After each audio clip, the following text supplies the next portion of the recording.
আসানসোলে ডিভিসি মোড়ে অবস্থিত শ্রীপীঠ আশ্রম। এই আশ্রমের কালী পুজোকে ঘিরে রয়েছে অনেক ইতিহাস।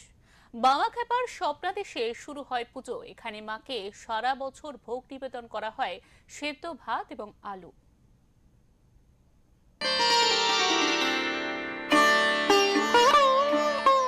মা এখানে পূজিত হন কমলা, বিমলা, শৈলজা, বিজলা, শ্মশান বাহিনী মহাকালী রূপে। এই আশ্রমে শুধু মা কালীর পুজো নয়, সাথে পুজো দেওয়া হয় রাধা গোবিন্দ, রাম সীতা, মহাদেব এবং জয় মাতাদের। শ্রীপীঠের অনির্বাণ মহারাজ জানান, ৩০ বছর আগে রাজ্যের নেতারহাট পাহাড়ের উপর থেকে মাকে আনা হয়। মাকে ওখান থেকে আনতে ২২ জন কুলি হিমশিম খেয়ে পড়ে। তারপরে সাধনার মাধ্যমে দেবীর মূর্তিটি আনা সম্ভব হয়েছিল।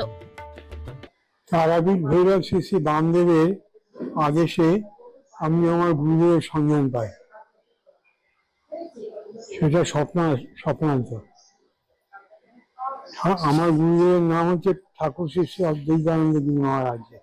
১০৮ স্বামী ঠাকুর শ্রী শ্রী অদ্বৈতানন্দ গিরি মহারাজ।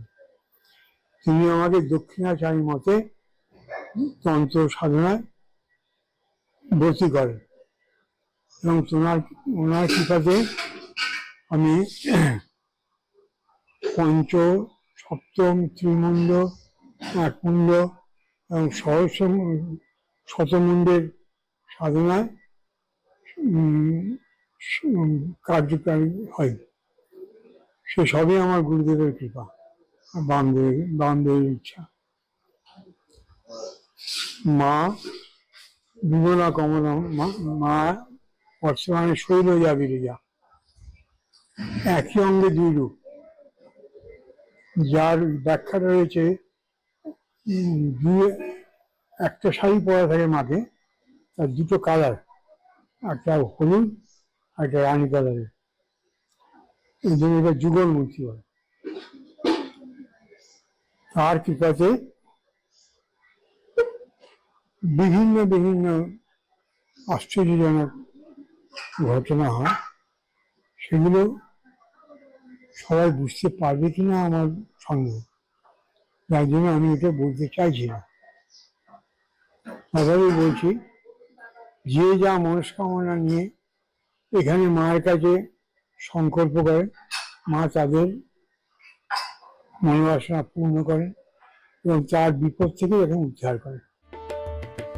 আসানসোলে ডিভিসি মোড়ে অবস্থিত শ্রীপীঠ আশ্রম। এই আশ্রমের কালী পুজোকে ঘিরে রয়েছে অনেক ইতিহাস।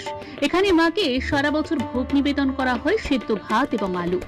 একসময় মায়ের স্বপ্নাদেশে পুজো শুরু করেন অনির্বাণ মহারাজ। ভক্তি মার্গের কোনো ব্যক্তি ছাড়া এখানে কেউ দান করতে পারে না। সাধারণ ভক্তরা মায়ের পুজো এবং দর্শন করতে পারে। সারা বছর যজ্ঞের আগুন চলতে থাকে মায়ের মূর্তির সামনে। এই আশ্রমে ভক্তদের সমাগম হলেও জমায়েত করতে দেওয়া হয় না। ৬ বছর বয়স থেকে মা কালীর পুজো করে আসছেন অনির্বাণ মহারাজ। সাধক বামাখ্যাপার স্বপ্ন পেয়ে পুজো শুরু হয়েছিল শ্রীপীঠ আশ্রমে। আসানসোল থেকে জয়ন্ত সাহা রিপোর্ট, ওঙ্কার বাংলা।